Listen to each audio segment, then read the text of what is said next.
Dr. Lindsey, as always, and we're talking a little bit about summer safety and having kids in the water, something that a lot of parents are doing right now to get them out, get them some exercise. What safety tips do we need to follow? Well, water safety is important for every age, especially children. There's 10 deaths every day from a water-related injury, and 2 of those deaths would be a child. So it's very important. The highest risk children are less than 14 years of age, and usually between the months of May and August. Right now, it's high this weekend. We will really watch that with children. So things we can do to help prevent it. Most of the accidents occur in our home. Over 75% of deaths from children occur in our home. So we want to really concentrate on preventing that. Is that mostly people just not watching their children like they should be? Number one thing we've got to do is constant adult supervision. It's important to be an adult. If they know CPR, great. We don't want to leave our children with siblings or children or leave them for a minute because kids can drown in 1 inch of water. So it's very important to be right there with them. And if they're in the pool, we want to have something called touch supervision. We want to be in there with them if they're small, at least an arm length apart from them. So if something happens, we can reach over and grab them. Now, I was a lifeguard for 5 or 6 years. That doesn't mean anything now, but when I was a lifeguard, obviously you're doing a lot of people watching. That's your job. And I always wondered about, those floaties, the water wings, I guess is what you would call them. Would you recommend those for an improved flotation device, not a water wing, the one that goes on the bottom? Yes, yes, an approved one, and the child needs to have it on if they're in the boat or if they're in the water, or even if you're an adult and not really good at swimming, you need to have that on, or have a buddy system, someone in there with you. But the approved devices have to be used. Don't put them on a float. Don't put the little noodles on them or the wing device. So you would recommend the kind that actually goes on the body and not on the arm? Right.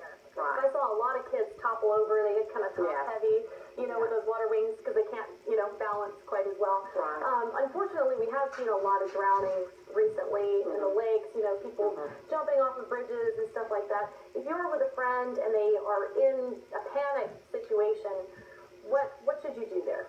Well, the main thing to do is not panic yourself. You always want to have, if you're in the water, have a phone with you or have somebody that you can get to that's going to call 911. You get to them, get them out of the water. If they don't have a pulse and are unconscious, you want to go ahead and start the CPR immediately because it's an emergency situation. But most of the adolescents and adults that have water injuries, alcohol is related, so we really want to be conscious of that because in sun and heat, you're more susceptible to alcohol. So the coordination's poor, your response time's poor. So if you're supervising or if you're having water activities, you really want to limit that alcohol use. Now, for someone who doesn't know CPR, and we can't all take the time to go take a CPR class, I know that there's some just breathing type things that you can do for them. Can you go through that a little bit? Yeah, you could just do chest compressions or just do mouth to mouth to them. Now most CPR, we get away from the mouth to mouth and just do chest compressions, and that will automatically help them have negative pressure and take that breath in. So just plugging the nose and breathing through the mouth, just getting some oxygen. And clearing the airway, putting your finger in, clearing the airway. And we can talk a little bit more about sun protection as well. And what did you say was the best? Something SPF of 35. Yeah, definitely. Always 35 is, and what would you recommend for kids, like under the age of 5? Under the age of 5, at least the 30, you want to do a PABA-free, chemical-free type of sunblock. It always wants to be broad spectrum, A and B, UVA and B rays.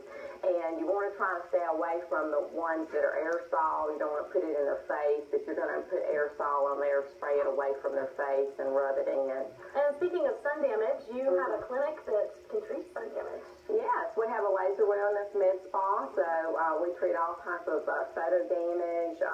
We do all types of aesthetic procedures, from facials to laser procedures to injectables. So, and what is your regular practice? Alabama Family Practice. Alabama Family Practice. And how long have you been practicing? Since 1995 in Montgomery. All right. Yeah. Great to have you here, Dr. Lindsey. She's going to be on every week. If you have health questions, you can send them to us, and we'll have a new topic every week. It won't always be